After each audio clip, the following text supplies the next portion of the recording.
नमस्कार दोस्तों। तो आज ये वीडियो उन लोगों के लिए बहुत ज्यादा इंपॉर्टेंट होने वाला है जो ईएमआई से तंग आ चुके हैं, ईएमआई के बर्डन से परेशान हो चुके हैं। तो आज मैं इस वीडियो के अंदर आपको बताऊंगा कि कैसे आप किसी भी लोन की, पर्सनल लोन, बिजनेस लोन, किसी भी लोन की ईएमआई कैसे आप कम कर सकते हो।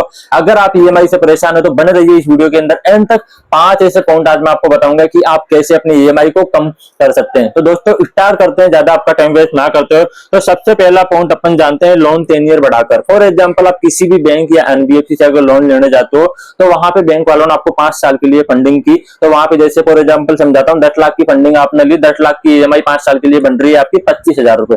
तो वहां पे आप बैंक वालों से नेगोशिएट करके, रिक्वेस्ट करके अपने 10 ईयर को 7 ईयर के लिए अगर आप बढ़ाते हो तो वहां पे 25,000 से लेकर 20,000 तक की आपकी ईएमआई हो सकती है। तो इस तरह से आप अपने 10 ईयर को बढ़ा के वहां पे आप अपनी ईएमआई कम कर सकते हो। लेकिन वहां पे रेट ऑफ इंटरेस्ट आपके लिए थोड़ा सा ज्यादा रहेगा, तो वो आपको थोड़ा सा अफोर्ड करना पड़ेगा, लेकिन ईएमआई का बर्डन आप अपने ऊपर से कम कर सकते हो। ये हो गया अपना पहला पॉइंट।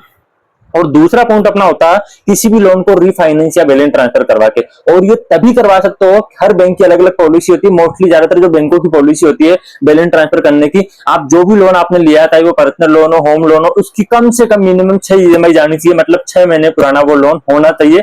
तभी आप अपने लोन को रीफाइनेंस या फिर बैलेंस ट्रांसफर करवा सकते हो, चाहे वो किसी बैंक या एनबीएफसी से चल रहा हो। तो जैसे फॉर एग्जाम्पल आपने किसी बैंक से 10 लाख की फंडिंग ली, वहां पे रेट आपका चल रहा है 12.5 या फिर 13.5% आपका रेट चल रहा है। तो आप किसी अदर बैंक से अगर आप इसको बैलेंस ट्रांसफर या रीफाइनेंस करवाते हो तो वहां पे आप अपने रेट को, मतलब 12.5 से लेकर 10.5 तक, 11% तक आप अपने रेट ऑफ इंटरेस्ट को रिड्यूस करवा सकते हो और वहां पे आप अपनी ईएमआई को कम करवा सकते हो। और यहाँ पर एक और बेनिफिट आप ले सकते हो, आप बैलेंस ट्रांसफर करवाना चाहे वो भी करवा सकते हो। अगर आपको कुछ एक्स्ट्रा फंडिंग की जरूरत है तो आप बैलेंस ट्रांसफर के साथ साथ में टॉपअप भी करवा सकते हो, आपको उसके ऊपर और भी फंडिंग मिल सकती है। अगर आपकी फाइनेंशियल स्टेबल है, स्ट्रॉन्ग है, तो वहां पे आप करवा सकते हो। ये हो गया अपना दूसरा पॉइंट।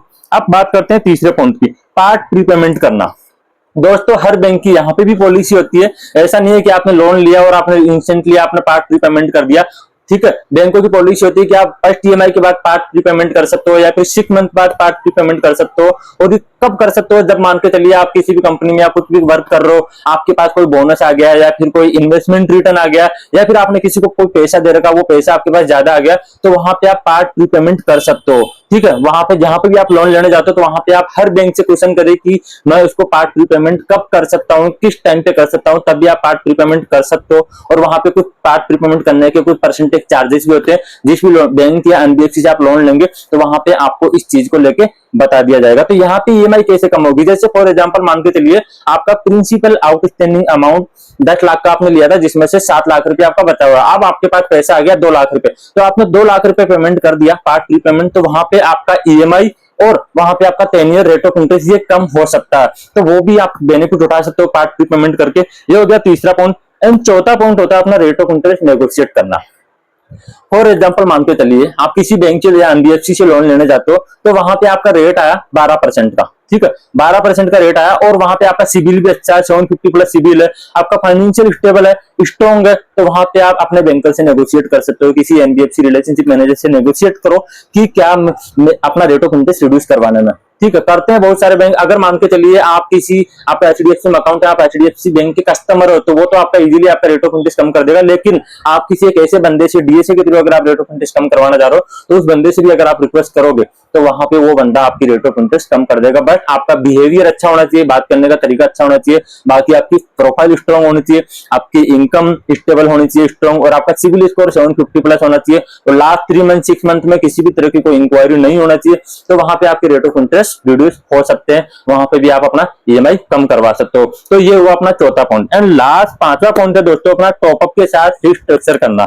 ठीक है, इसके अंदर जैसे मान के चलिए बहुत सारे लोगों के साथ कैश फ्लो इश्यू आ जाता है, तो वो अपना जो लोन होता है उसको अपना रिस्ट्रक्चर करवा सकते हो। मतलब कि जैसे मान के चलिए आपने 10 लाख का लोन लिया, अब किसी न किसी तरह से कैश फ्लो इश्यू आ रहा है, आप पैसा नहीं कर पा रहे, कुछ ऐसी कंडीशन आ गई, तो आप बैंक वालों को रिक्वेस्ट डालो कि मुझे अपने लोन को रिस्ट्रक्चर करना, मतलब ईएमआई कम करवाना। ये आरबीआई की गाइडलाइंस है। मोस्टली कुछ बैंक क्या करते हैं, अपने ईएमआई को फ्लेक्सिबल ईएमआई प्लान देते हैं। ठीक है, तो वहां पे आप ये प्लान कर सकते हो। तो ये हो गया अपना पांचवा पॉइंट। होप दोस्तों तो ये पांचों पॉइंट आपको समझ में आएंगे। हर एक चीज मैंने आपको क्लियर किया। और अगर किसी भी तरह का कोई इश्यू है, आपके कोई माइंड में डाउट है, तो आप कमेंट बॉक्स के अंदर मेंशन करो। अगर आपको पर्सनली मेरे से गाइड लेना, तो डिस्क्रिप्शन के अंदर आपको मेरा मेल आईडी, मेरा नंबर मिल जाएगा, आप मुझसे कांटेक्ट कर सकते हो। या फिर आपका भी करंट में कोई लोन चल रहा है, personal loan, business loan, home loan, किसी भी तरह का लोन, आप उसको बैलेंस ट्रांसफर करवाने का प्लान कर रहे हो, ईएमआई कम करने का प्लान कर रहे हो, या फिर टॉपअप लेने का प्लान कर रहे हो, तो भी आप मुझसे कांटेक्ट कर सकते हो। और ये वीडियो उन लोगों तक ज्यादा से ज्यादा शेयर करें जिन लोगों को ईएमआई से तंग हो चुके हैं, जिन लोगों के ऊपर बर्डन है ईएमआई का, वो इस वीडियो की हेल्प के माध्यम से अपनी ईएमआई का सॉल्यूशन निकाल सके, ईएमआई कम करवा सके। और अब तक आपने इस चैनल को सब्सक्राइब ना किया तो नीचे दिए गए बटन को सब्सक्राइब कीजिए, बेल आइकन को प्रेस कीजिए, ताकि ऐसे वीडियो आपके पास नोटिफिकेशन पहुंच सके।